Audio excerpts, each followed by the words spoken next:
하나님께서 우리를 세워주시지 아니하시면 우리는 설 수가 없습니다.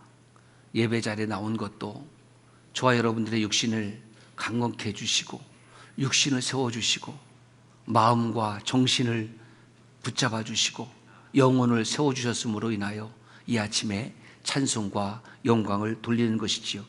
출애굽기 9장 16절에 보면 내가 너를 세웠으면 나의 능력을 네게 보이고 내 이름이 천하에 전파되게 하려 하였습니다. 하나님께서 모세와 아론을 세워주신 이유가 무엇이냐? 하나님의 능력을 보이고 하나님의 이름이 아론과 모세를 통하여 온 세상에 드러나게 하신 겁니다. 이것이 사실은 전도와 선교의 목적이죠. 하나님의 이름이 온 세상 사람들로 인하여 알게 하고 그 여호와 하나님의 이름을 믿게 하고 그래서 야훼 하나님을 인하여 감사하고 그 감사의 예배를 드리게 하는 것, 그것이 하나님께서 오늘 저와 여러분들을 이 땅에 세워주신 이유인 것을 믿습니다. 그러므로 하나님이 세운 사람은 어떠한 위험이 와도 어떤 어려움이 와도 어떤 삶의 장애물이 와도 절대로 넘어지지 않습니다. 아니, 넘어졌다가도 일어납니다. 그 위험의 순간에도 하나님은 생명의 보자기로 저와 여러분의 삶을 감싸고 보호하여 주실 줄로 믿습니다. 그러므로 하나님이 세우신 사람은 계속되는 인생의 영적 전쟁 가운데에 하나님의 신비와 이적, 기적을 맛보아 아는 것이죠.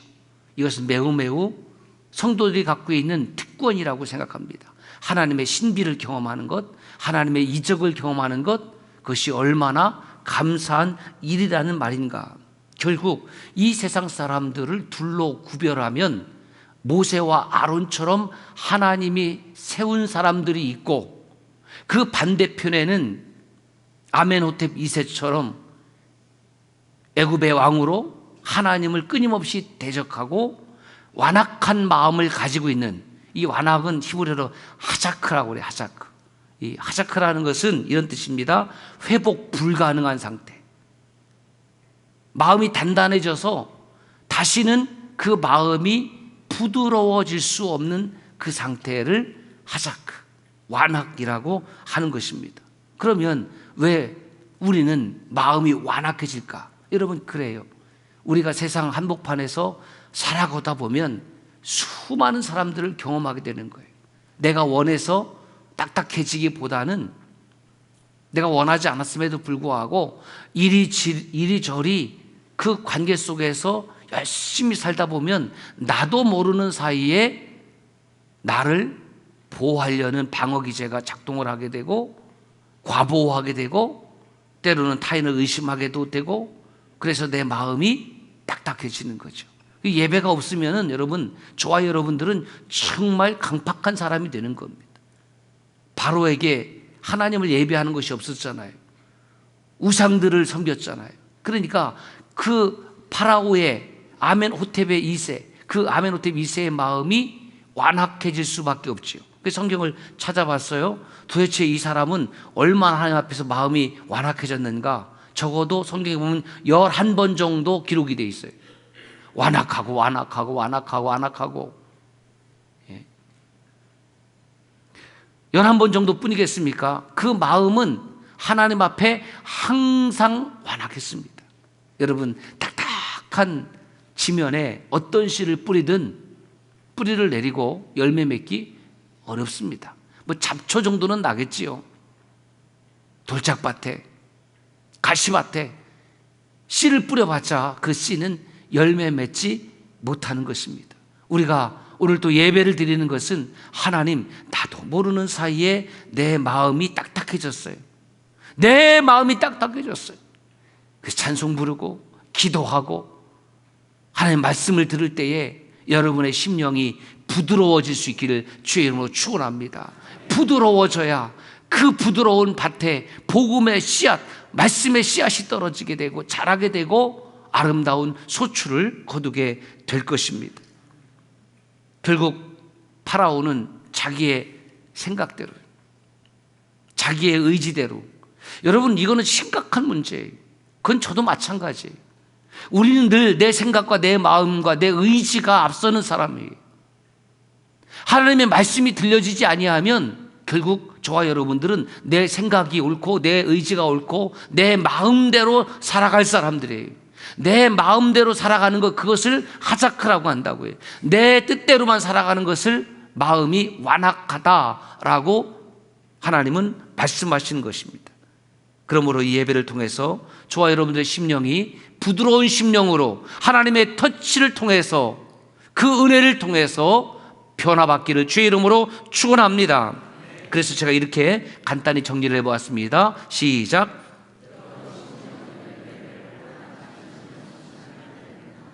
이제 추석 연휴를 맞이해서 가기도 하고 오기도 했습니다. 자, 세상에서 가장 오래된 명절이 있습니다. 무엇일까요? 추석 아닙니다. 설 아닙니다. 이스라엘 백성들이 지키는 유월절, 이것을 히브리어로 페사흐라고 그래요. 페사흐. 페사흐. 그리고 헬라어로는 파스카, 영어로는 패스오버. 번역하니까 유월절, 너물유, 너물월, 뭔가 넘어갔다, 이런 뜻입니다. 이 페사라는 단어는 건너뛰었다, 또 넘어갔다, 이런 뜻인데 원래 본래 페사의 의미는 두 저녁 사이에, 이런 뜻입니다. 우리는 아침부터 저녁까지가 하루예요. 유대인들은 저녁부터 저녁까지가 하루예요.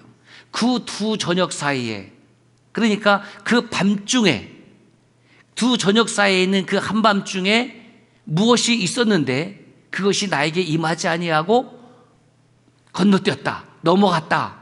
그래서 내가 구원받았다, 내 생명이 보존되었다, 그런 의미입니다. 여러분, 유월절은 많이 들었을 텐데요, 그 유월절에 대해서 좀 정리를 한번 다시 해보겠습니다. 하나님은 이스라엘 백성들을 출애굽시키기 위하여 지금 그날을 선택했습니다. 이것을 아비월이라 해요. 아비월. 아비월이라는 것은 뭐냐면 새싹, 이런 뜻입니다. 새로운. 그래서 태양력으로 따지면 약 3월경 정도가 되는 거예요. 여러분, 3월달 되면 잔디도 파릇파릇하게 올라오고 꽃도 피고 뭐 만물이 소생하는 계절이다, 이렇게 이야기하지 않습니까? 그래서 이 아비월이 된 겁니다. 아비월. 이때 하나님께서 이스라엘 백성들을 새로운 하나님의 백성들로 만들기 위해서 그 애굽의 우상 문화에서 강제로 빼어내시는 거지요. 그 아비월 10일에 어린 양을 준비를 합니다. 이 어린 양을 히브리어로 새 그러는데, 이 새라는 단어는 양도 포함이 되고 염소도 포함이 되는 거예요. 그건 숫양, 숫, 염소, 이것을 이제 준비를 해서 나흘간 이제 보호하는 거예요. 나흘간 보호한 후에 14일에 어린 양이나 어린 염소를 잡습니다. 자, 어린 양과 어린 염소를 잡는 기준은 한 가정의 기준인데, 한 가정은 대략 10명 안팎으로, 조금 덜 될 수도 있고 조금 더 할 수도 있습니다. 만약에 한 어린 양이 한 마리 준비되어 있는데 한 5명 정도 가족밖에 안 된다 그러면 다른 5명이나 6명 되는 이웃과 더불어서 그 양 한 마리를 잡으면 되는 거예요. 예수님 당시에도 십자가를 지시기 전에, 그죠, 유월절 그 어린 양을 잡고 저녁 만찬하셨는데, 그때 사람들이 몇 사람이냐면 예수님의 12제자와 예수님, 그러니까 13명이 양 한 마리를 먹은 거죠. 그게 기준이에요. 해질녘에 양이나 염소를 잡았고요, 뼈는 절대로 꺾지 않았고, 그래서 양고기와 더불어서 먹는 것이 뭐냐면 발효되지 않은 빵. 왜냐하면 급하게 먹어야 되니까 밀에다가 물가루 붓고 이렇게 잘 반죽해서 구워서 먹는 무교, 발효되지 않았다. 그래서 발효되지 않은 무교 빵이에요. 빵. 어렸을 때는 이것을 설명을 못 들어갖고 저는 무교병은 뭐 콜라병인가 사이다병인가 그런 건 줄 알았어요. 무교병이에요. 무교, 발효되지 않은 빵. 그리고 쓴나물. 쓴나물은 뭐냐면 애굽에서의 그 종살이의 고난기간을 상징을 하는 것이죠. 화면을 보시면은 이 무교병을 히브리어로 마짜라고 그래요. 마짜. 맛있어 보입니까? 그러면 발효되지 않은 빵을 구하기는 어려워요. 집에서 그냥 밀가루에다가 물 붓고 여러분들이 구워 드세요. 별로 맛없어요. 그리고 쓴 나물을 먹는 겁니다. 이 쓴 나물을 먹을 때, 이런 쓴 나물을 먹을 때에 그 고난을 기억하면서 그 이스라엘 백성들과 더불어서 같이 살아가는 애굽의 또 다른 노예들이 있잖아요. 그들도 먹을 수 있는데 이들이 먹을 수 있는 조건은 뭐냐면 할례를 받은 사람이에요. 히브리 족속은 아니지만 히브리 족속처럼 하나님을 인식하고 하나님을 믿는 사람들은 할례를 받고 같이 이 음식을 먹을 수 있게 했습니다. 다른 민족이지만 할례를 받지 않은 사람들은 참여할 수가 없었습니다. 그리고 어떻게 먹느냐? 허리에 띠를 띠고 그 다음에 발에 신발을 신고 손에 지팡이를 들고 지금 막 떠나는 모습이에요. 떠나야 돼. 그러니까 아주 급히 먹는 거예요. 그래서 이 말씀을 읽다가 제가 밑에다가 이렇게 해서 적어놨어요. 급하게 먹다가 체하면, 그렇죠? 급히 먹다가 체하면. 그리고 그 다음에 이렇게 썼어요. 하나님께서 책임져 주시겠지. 급히 먹는 거예요. 이제 광야 행진을 시작해야 되니까 급히 먹고 그렇게 유월절을 지금까지도 기념하고 있습니다. 그런데 이스라엘 백성들이 이제 광야로 들어갔잖아요. 그 광야에서 하나님께서 이 유월절 규례를 좀 바꿔주셨어요. 신명기에 나오는 유월절 규례에는 먹을 수 있는 것이 하나가 추가됩니다. 세라는 양과 염소, 어린 양과 염소, 영어로 하면 램이죠, 램. 거기에 뭐가 포함이 되냐면 소가 포함이 돼요. 그래서 유월절에 양고기, 염소고기, 소고기를 먹을 수가 있습니다. 원래 유월절은 자기 집에서 자기들이 이 양과 염소를 잡는데 이 신명기에 나타난 유월절 규례는 이제는 자기 집에서 잡는 것이 아니라 하나님 주신 타버너클 성막으로 그것을 데리고 와서 그 성막에서 잡는 거예요.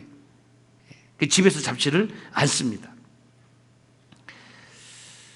그리고 첫 번 유월절처럼 문설주에 피도 바르지 않습니다. 그것은 애굽에서의 10번째 재앙이 이미 지나갔기 때문에 그렇습니다. 또 광야 행진 중에 텐트에는 문설주도 없습니다. 그래서 우슬초 묶음에다가 그 잡은 양의 피를 묻혀서 이게 문지방에다 바르는 거죠. 문지방에. 화면을 좀 보시면은 그 문지방이 있어요. 저 맨 위에 있는 문지방, 인방이라고 하는데 이것을 상인방이라고 하고, 여러분 하단에 있는 것을 하인방이라고 하고, 양쪽 기둥을 이제 문설주라고 하는데, 그러면 양의 피를 어디다 바르냐? 맨 위에다 바른 거. 맨 위에다가. 밑에다 바른 것이 아니라 문설주 맨 위에다 발라요. 그래서 여러분 문을 가까이 이렇게 보시면 밑에 이렇게 써놨는데 야훼를 가리키는 첫 자음이 뭐라고 그랬어요? 첫 자음은 아니죠. 야훼가 뭐야? 요드죠, 요드. 요드 다음에 나오는 것이 해예요. 요드. 요드는 뭐예요? 핸드. 그 다음에 해는 뭘 가리키냐면 저것은 윈도우, 문을 가리키는 거죠. 문. 두 번째 자음입니다. 첫 자음이 두 번째. 그래서 야훼는 요드, 해, 바브. 바브는 네일, 못을 가리키는 거고, 그 다음에 해 이렇게 됐거든요. Behold the hand, behold the nail.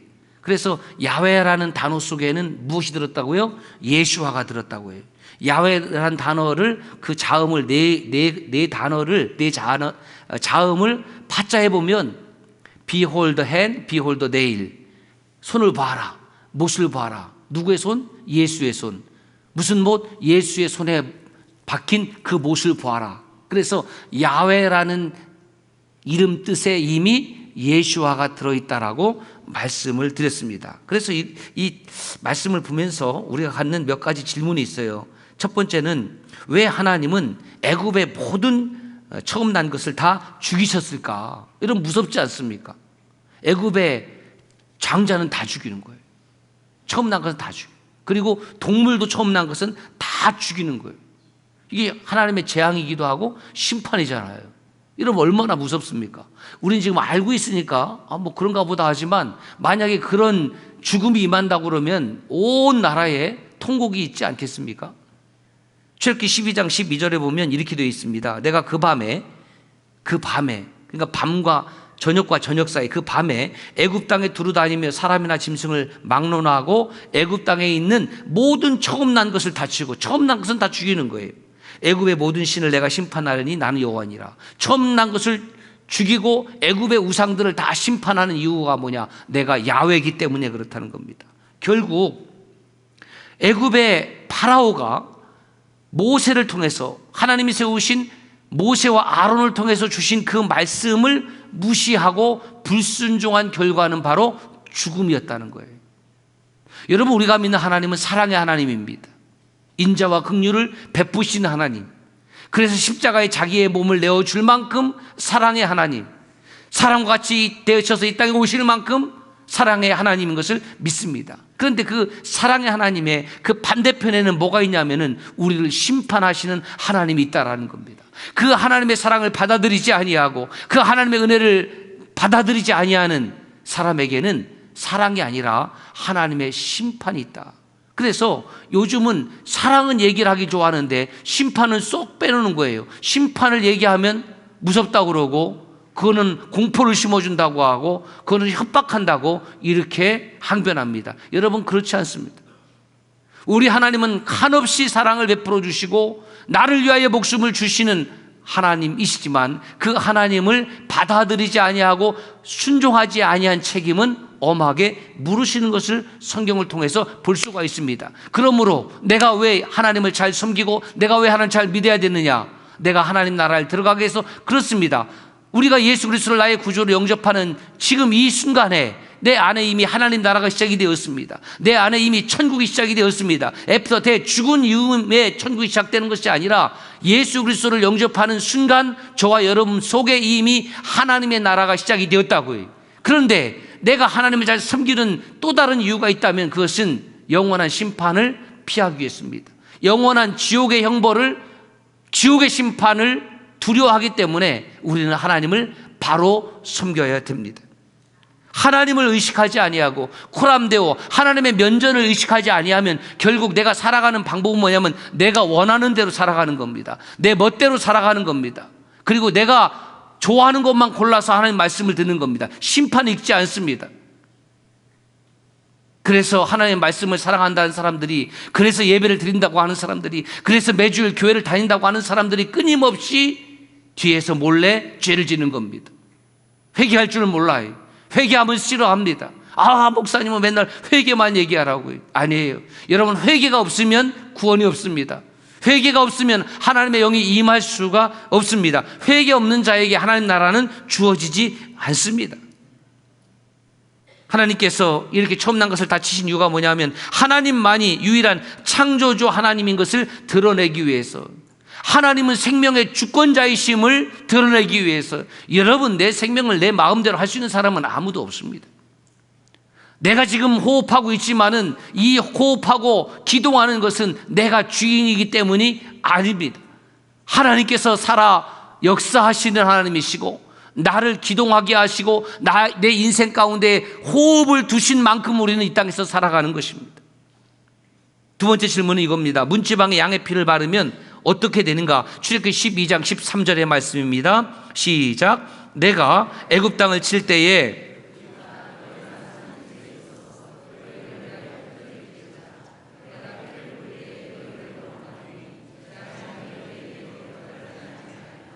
내가 피를 볼 때에, 야훼 하나님께서 그 양의 피를 볼 때에 너희를 넘어간다는 거지. 양의 피를 보면, 양의 피를 보지 아니하는 애굽의 가정 속에는 야훼께서 넘어가지 아니하고 심판하지만 그 양의 피를 보면 야훼께서 넘어가신다는 거예요. 여러분, 구원이 뭔지 아세요? 하나님께서 우리를 넘어가는 거예요. 하나님이 나에게 죄를 묻지 아니하는 겁니다. 왜 죄를 묻지 않습니까? 내 이마에, 내 심장에 예수의 피가 발라졌기 때문이에요. 히브리서 9장 22절 보면 뭐가 이렇게 써 있어요. 피 흘림이 없으면 사함이 없다고 그랬어요. 피 흘림이 없으면 죄 사함이 없습니다. 피는 뭘 의미하느냐면 생명을 의미합니다. 피를 흘렸다는 것은 누군가가 나를 대신하여 생명을 바쳤다는 겁니다. 양의 피가 발라졌다는 것은 내 생명 대신에 양의 생명이 대신 바쳐졌다는 겁니다.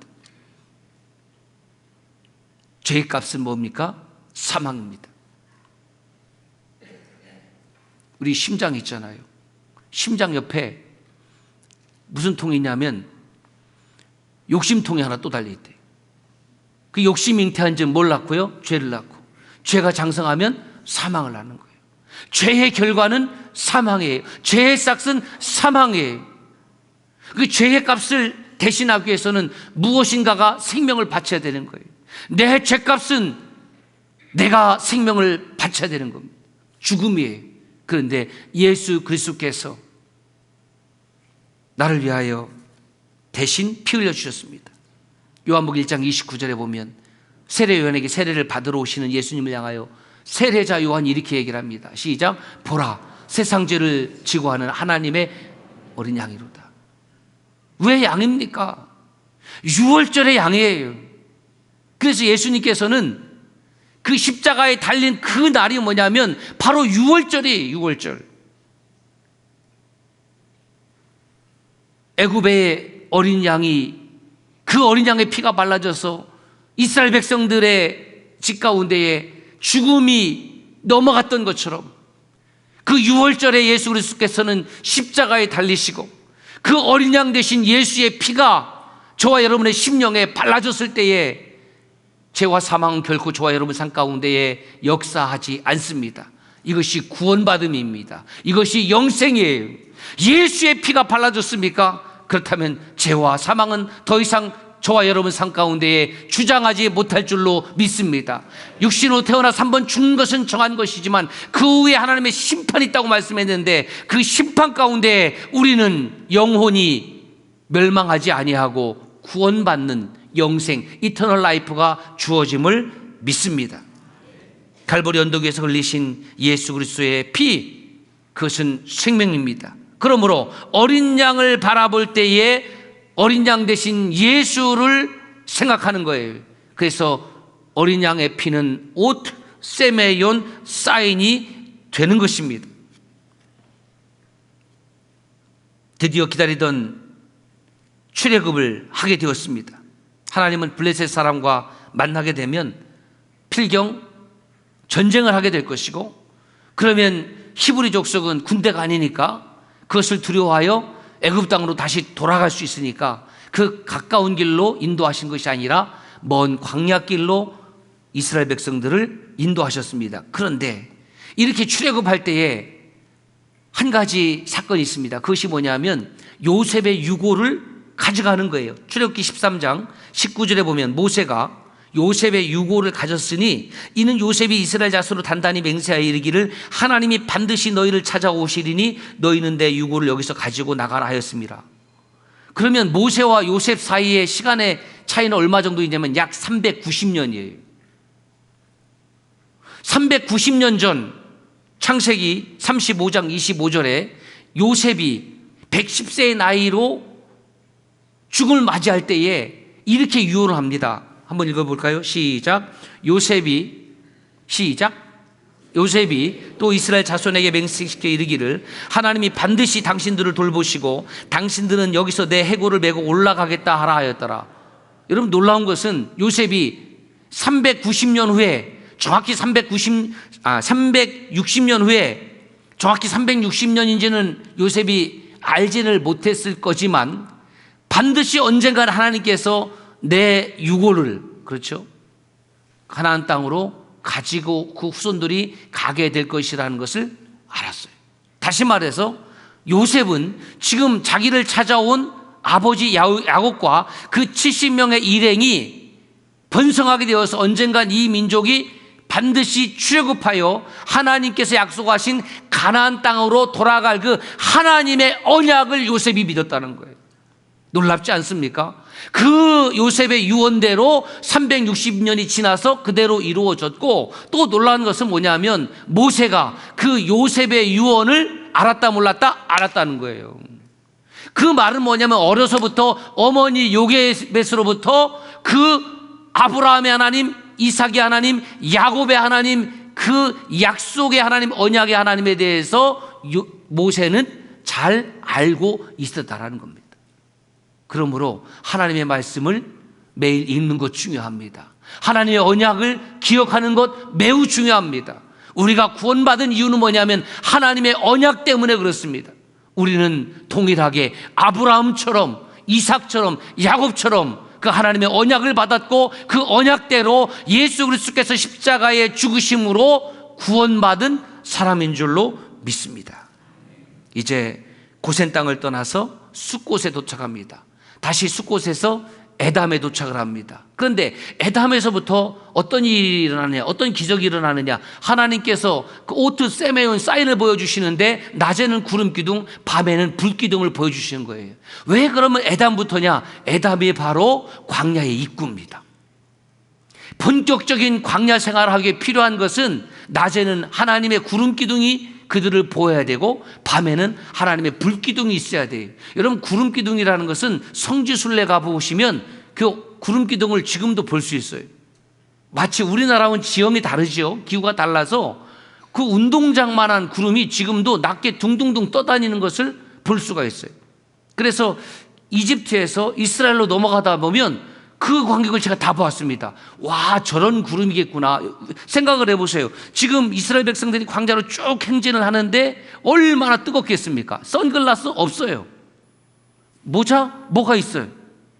그러니까 하나님께서 구름 기둥으로 씌워주시지 아니하면 이거는 필경, 일사병, 열사병에 걸려서 죽고 말 것입니다. 그 구름 밑으로 쭉 보니까 어마어마한 그림자가 드리워져 있는 거예요. 저는 이 말씀 그대로 약 200만 명이 광야 생활을 시작할 때에, 행진할 때에 하나님께서 200만 명을 덮을 수 있는 놀라운 구름 기둥을 덮어주셨음을 저는 믿습니다. 또 광야는 얼마나 추워요. 기온 차이가 심하니까 하나님께서 불기둥 보일러로 가동시켜서 이스라엘 백성들을 추워서 얼어 죽게 하지 않았을 것을 믿습니다. 하나님의 놀라운 역사잖아요. 그런데 하나님께서 이렇게 불기둥, 구름 기둥을 세워주시고 인도하실 때에 그것이 앞선 것이 아니라 앞선 분이 있는데 출애굽기 13장 21절 보면 이렇게 되어 있어요. 여호와께서 그들 앞에 가시며 그랬어요. 노란 글로 여호와께서 그들 앞에서 가시며 낮에는 구름 기둥, 밤에는 불 기둥이 나와요. 그래서 이렇게 적용하면 돼요. 여호와께서 내 앞에 가시며. 한번 따라서 할까요? 여호와께서 내 앞에 가시며. 그게 은혜예요.